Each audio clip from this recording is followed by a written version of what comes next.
So welcome to Awakening Techniques. I'm Trish Palmer. I am your trainer here today. So once you've placed your client into hypnosis, you must learn how to bring them out. There's absolutely no point in going, okay, you can sleep now. They can't sleep forever. So how do you bring them out? And no, you cannot get stuck in hypnosis, okay? That is a myth that has plagued our industry for some time now. If somebody is in a state where they cannot control their body or something like that, that's most likely a seizure or a coma, and you need to ring the ambulance, okay? That is not hypnosis. So there are a few techniques to awakening your client, and the most commonly used one is the counting out method. You would have noticed me do this a few times already, but now it's the time for you to learn it and go out there and practice it.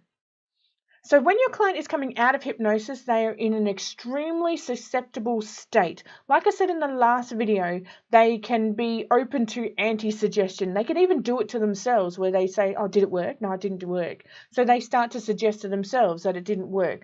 So your client is in this extremely susceptible state, okay? So always ensure that you break state after counting out to solidify in the amnesia, the post-hypnotic suggestions, and to bring the conscious back where they kind of feel a bit bewildered and maybe a bit bizarre. So the methods of counting out are as follows. You will learn counting out, you will learn shock, sound stimulation, and cancellation, okay? So counting out, this is the most commonly used technique, and it can be done in two ways. It can be done in a rapid way or a relaxation way. The rapid count out is done at a fast pace where relaxation is done at a very slow pace. So rapid count out, goes exactly like this. And on the count of 3, you will bring yourself back into the room. 1, start raising the volume of your voice. 1, coming back into the room. 2, that's right. And 3, nice deep breath. Eyes open, welcome back. And then your client will take in that nice deep breath and they will open their eyes. Remember to break the state. The relaxing count script. In a moment, I'm going to count from 1 to 5. And with each number I count, you will find yourself coming back to wakeful awareness, feeling totally refreshed and energized. Now slowly start raising your voice with each number you count. 1, begin to awaken now. 2, allowing all the suggestions and all the things you've learned here today to integrate on an unconscious level. 3, begin to notice the sounds in the room and the sounds outside. 4, with a new appreciation of how wonderful your unconscious mind is. And 5, nice deep breath. Stretch, eyes open, alert and refreshed. And welcome back. Make sure that you make that breathing in sound as well. It's a cue for an action to be taken by your client. Sound stimulation is a technique that I use online, and sound stimulation is done by creating a sound like the click of your fingers or the ring of a bell or a chime. Choose what resonates with you. I use a bell and I use a Tibetan chime, and what I do is I'll start tapping it very softly and then slowly bring them louder and louder and louder. And the script goes exactly like this. You're going to come back into the room now, insert their name. As soon as you are here, the chime will begin to come back into the room, and as quickly as you can relax as you can, start slowly ringing the bell, getting louder and louder and louder. Then say the client's name, enter back into the room with the chime, ding, back into the room, and welcome back.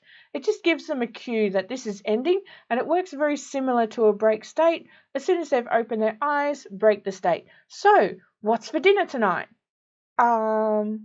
Chicken.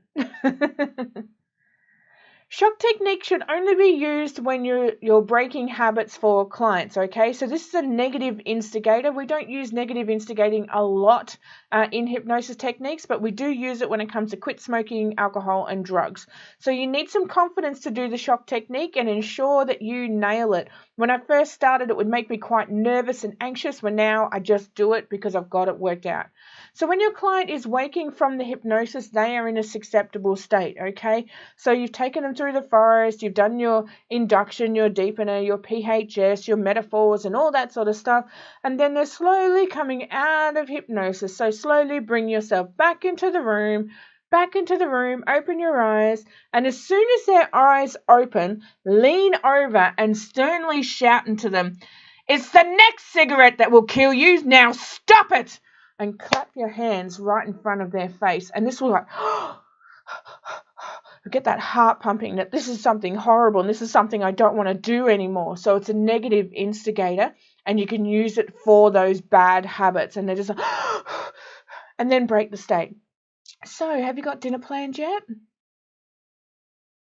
What a beautiful shade you are wearing today. What is that perfume? That's gorgeous. What's that smell? And break the state. Because the conscious will snap back in. They're like, yeah, I'm a non-smoker now. I don't want to do that anymore. They've already suggested to themselves and they've told themselves that they're going to do an action. So the shock technique should only be used when breaking bad habits for clients like quit smoking, alcohol, and drugs. Cancellation. Now, this is the simplest technique that works best with light trance work or stage hypnosis.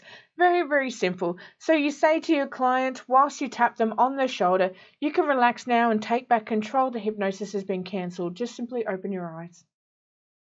Just like that. So if you're doing any kind of hypnosis where you're out on the street or you're on the stage or perhaps you've done it at a carnival or something like that and the client is just sort of standing there and they're like, okay, the hypnosis has been cancelled now. Open your eyes. Done. So join me in the next video. I'm going to teach you some self-hypnosis techniques. This is known as Hakalau, and this is a self-hypnosis technique that you can use for yourself. I did a social media experiment with Hakalau on 2 occasions. I'm about to start my 3rd one. So my first one was the very first time I ever played table tennis, and I decided that I would use this Hakalau state to hypnotize myself that I am really good at table tennis and that I can do everything that I need to do. And my team ended up playing in the finals. Sure, we didn't win the finals, but we ended up playing in the finals, and I got one of the best scores for a beginner table tennis player that they'd seen in many years. I'd never played table tennis in my life unless it was a drinking table tennis, you know the one I mean. So, and the second time I used it was at pool comp, and we ended up getting into the finals for that as well. And it was to help myself with my confidence. And then I started doing these shots that I didn't even know I knew how to do.